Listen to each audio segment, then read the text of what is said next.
part 8.3, Clients and Servers. In this part, we will learn more information about clients and servers, all the basic informations.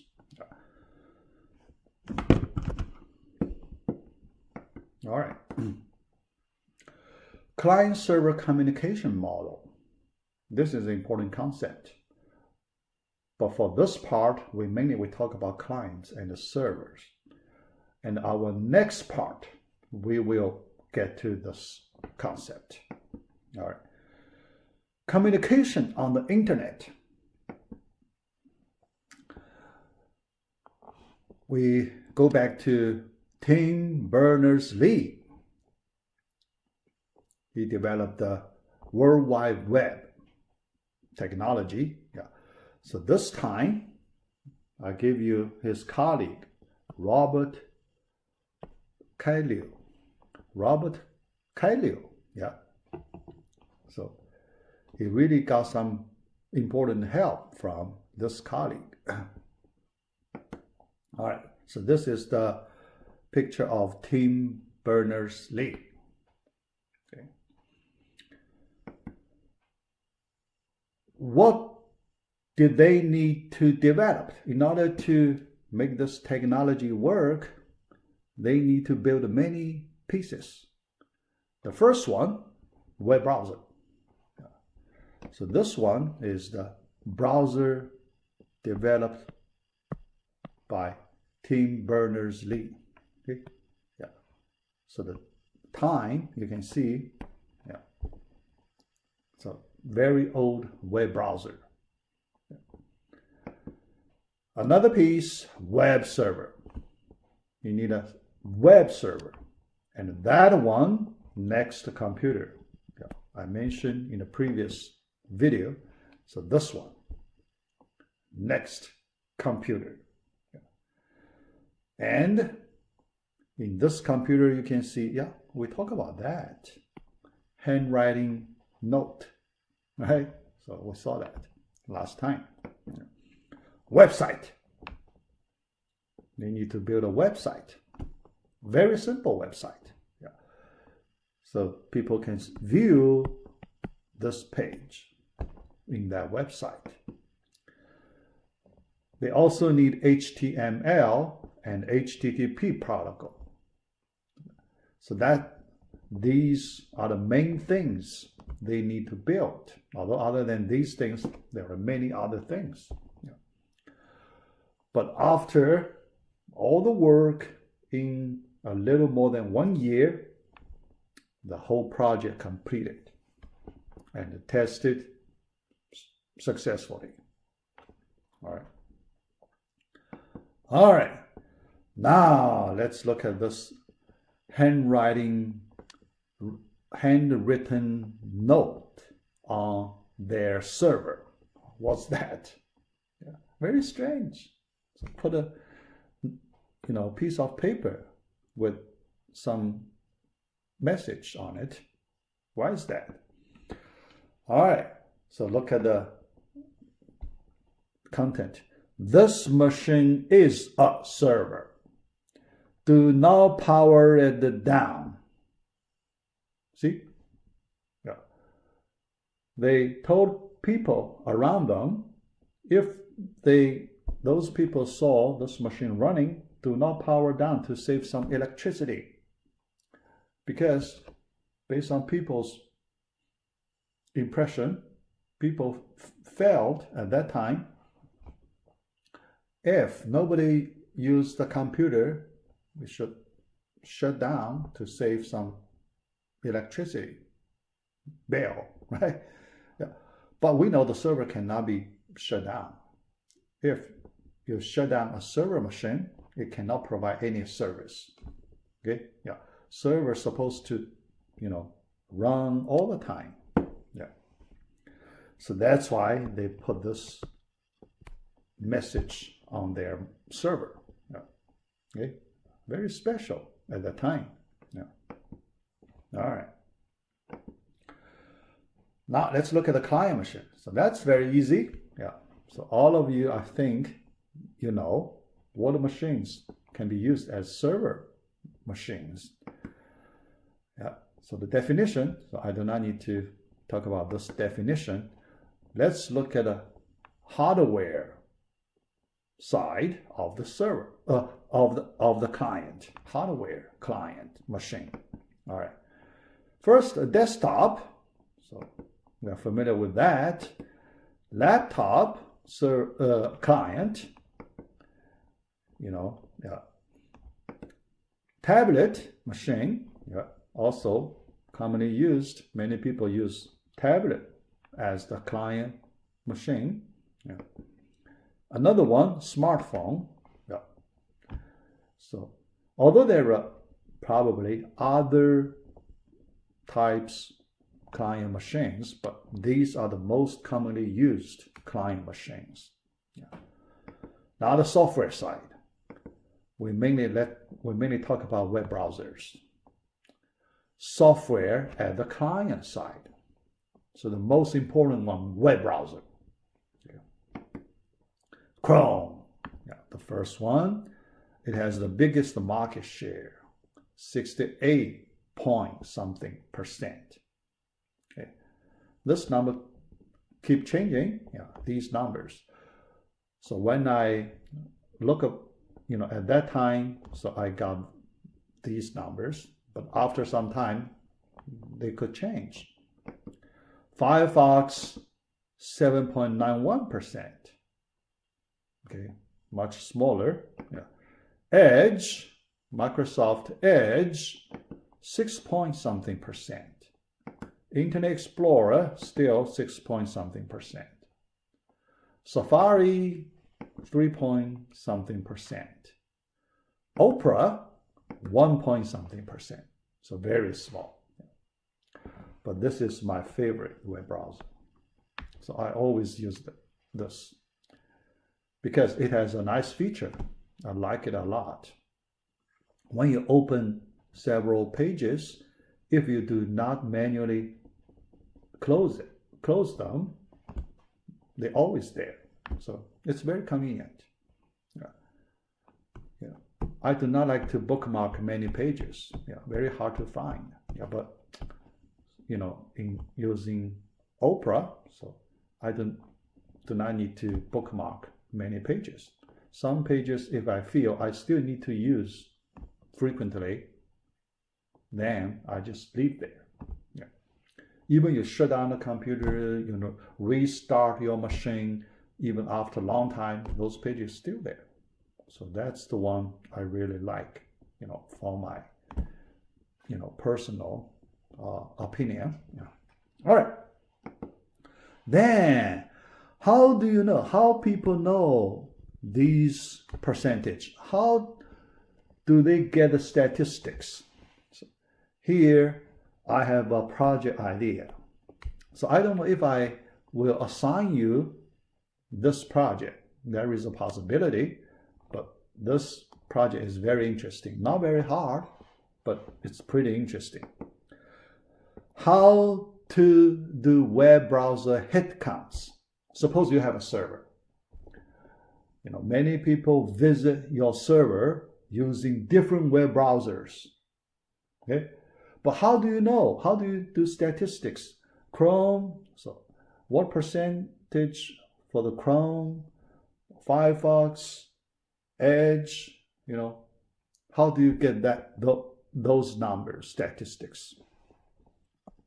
We can do a very simple project.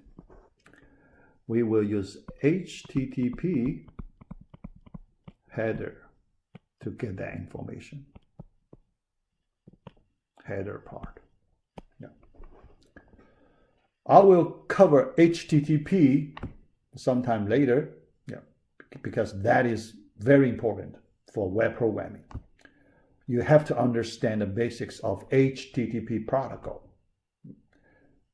Then, when you do the web programming, so you can understand a lot of things.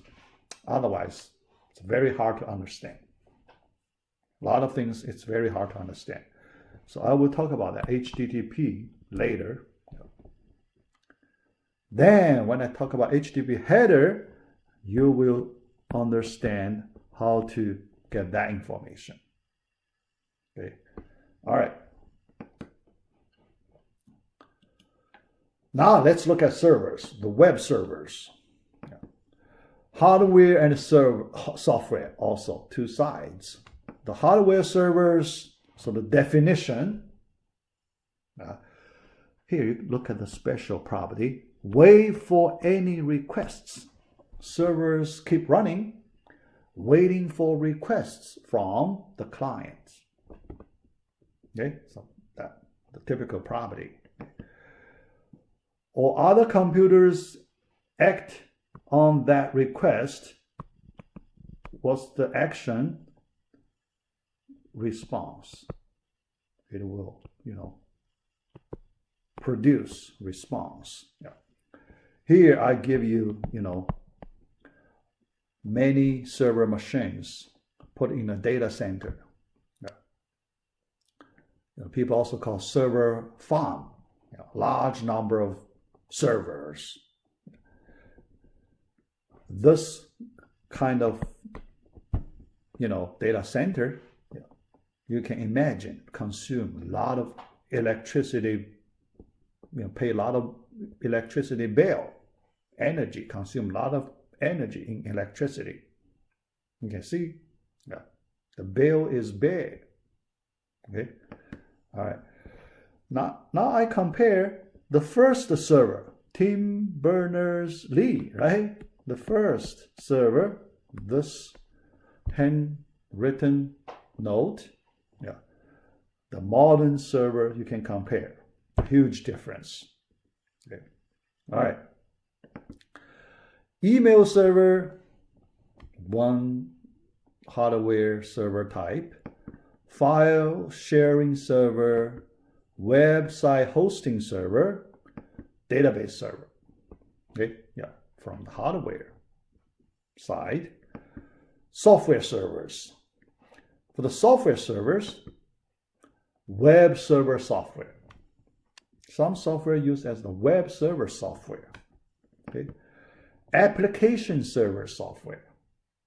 So here, both server software, web application. So here we just treat this as low end.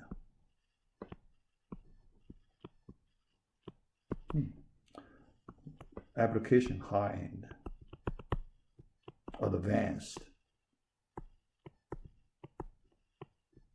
Okay, advanced, high end. Database server software and a file server software. Okay, all right. So later we will study more on servers. So client, we do not need to, study much. But a server, we need to spend a lot of time on it. All right. Web server market shares. Web server software market share. Okay, The first one, Apache HTTP web server. Apache HTTP software. The most popular web server, Apache HTTP web server. Its full name, Apache HTTP web server. Sometimes people just call Apache. Okay? Sometimes Apache HTTP server for short. This is the logo. When you see this feather, Apache server. Market share 37.2%. That's pretty high. The second one, Nginx, commercial server, but also open source. Nginx, you pronounce first part engine, last part X. Nginx, 32.4%, very close to Apache's market share. But this server has some important property. It has high performance, especially for high traffic applications. application with high demand of requests, that kind of applications, this server is the best, much better than Apache. Faster, much faster than Apache. Okay, yeah. So that's why its market share grows very fast. Sooner or later, it will pass Apache. Yeah. Then next one, yeah. But this one I want to talk about Microsoft IIS server. Yeah. Internet Information Services. Yeah. Its logo like this. Yeah. The Microsoft.NET technology needs to run on this server, Microsoft IIS server. Yeah. Yeah. Because right now the .NET technology is still used by many companies, still a big player in web technology community. The market share 8%. Yeah. Single digit, yeah, much lower than before. Yeah. Much lower than before, or only single digit. Yeah. Then a few more, yeah, smaller servers. Yeah. The last one, Tomcat, only 0.2% market. 0.2% market. Tomcat very important because it is a Java server. All others not Java server. Okay? All other servers not Java server. You cannot run Java programs, but Tomcat can run Java programs. Yeah. This is the logo of the Tomcat. Okay. Also, so you can see it is called Apache Tomcat. Apache Tomcat. Why Apache Tomcat? That's why some people get confused. They confused Apache server and the Tomcat server. Why? Because they saw Apache together with Tomcat. So they treat them the same server. But actually, it's not. The reason it's called Apache Tomcat because it is under the Apache umbrella. Apache, there is an open source software organization. Under that big umbrella, there are a large number of projects.